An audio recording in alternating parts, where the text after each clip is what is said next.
Oh, hey guys. So, today I'm going to be working on something that I've had in my mind for a while.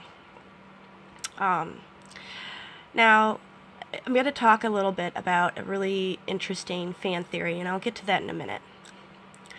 But first I want to talk about how we know there's a lot of rivalries between different fanships. And I want to make it very clear that some of these rivalries are unnecessary. And two particular fandoms am I talking about today? Well, of course, Game of Thrones and Lord of the Rings. Now, you might say that, you know, a lot of people out there who are really diehard Lord of the Rings fans might argue that, oh, Game of Thrones is just a ripoff of that fandom. But I don't think that's particularly fair, and it sells both fandoms short, and I'll explain why in a minute. Also, I don't think that there should be any rivalry between these two fandoms. Personally, I love both for different reasons. And when you really boil down to these different feuds, it actually has to do more with looking at each different world in a different way, or how we look at the world in a different way. You could say that Lord of the Rings fans look at the world with a glass half full type of mentality, whereas Game of Thrones people tend to look at it as a glass half empty. And I'll go back to that in a minute.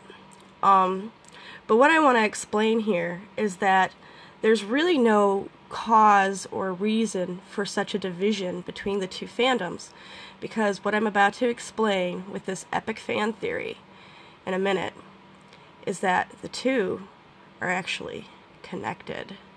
They're actually one universe, and I'll explain why I think that in a minute.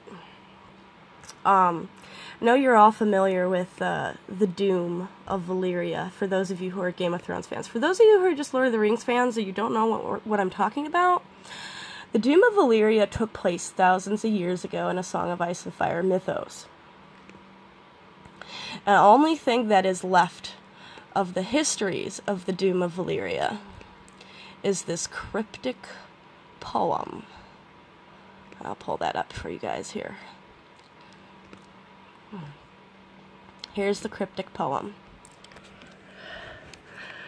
They held each other close and turned their backs upon the end, the hills that split asunder and the black that ate the skies. The flames that shot so high and hot that even dragons burned would never be the final sights that fell upon their eyes, a fly upon the wall, the waves, the sea, the wind whipped and churned, the city of 1,000 years, and all that men had learned. The doom consumed them all alike, and neither of them turned. Well, gee, what does that sound like, you might ask? Well, upon revisiting a lot of what was going on in Lord of the Rings, especially towards the end in The Return of the King, it sounds almost nearly identical to what happened when the fall of Mount Doom took place.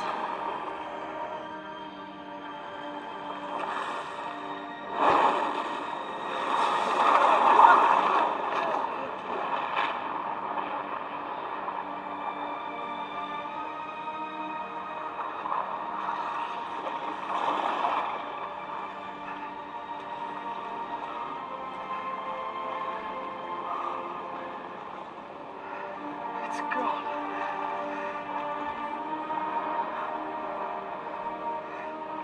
It's done. Yes, Mr. Frodo. It's over now.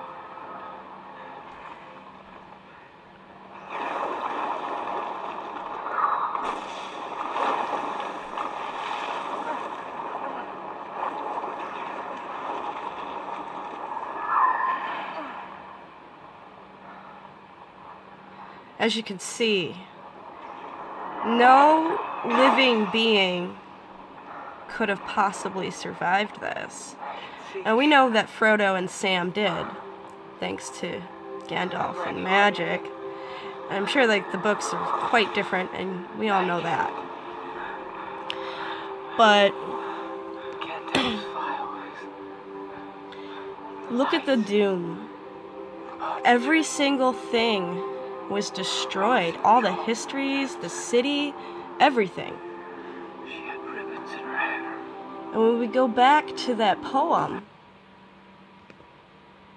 that very important poem, they held each other close and turned their backs upon the end. The hills that split asunder, and the black that ate the skies. The flames that shot so high and hot that even dragons burned, would never be the final sights that fell upon their eyes. A fly upon the wall, the waves, the sea, wind whipped and churned. A city of 1,000 years, and all the men had learned. The doom consumed it all alike, and neither of them turned. So, if you put this as the doom of Valyria, it actually puts the Lord of the Rings. These women love the scents in this groundbreaking At, article. It smells amazing. Luxurious, very calming. But what are they It puts smelling? the Lord of the Rings it's swamp. basically thousands of years in A Song of Ice and Fire's past. Can I take this home? Suave body wash. Smelling is believing. Just real quickly. So it puts it in 1,000 years in its past.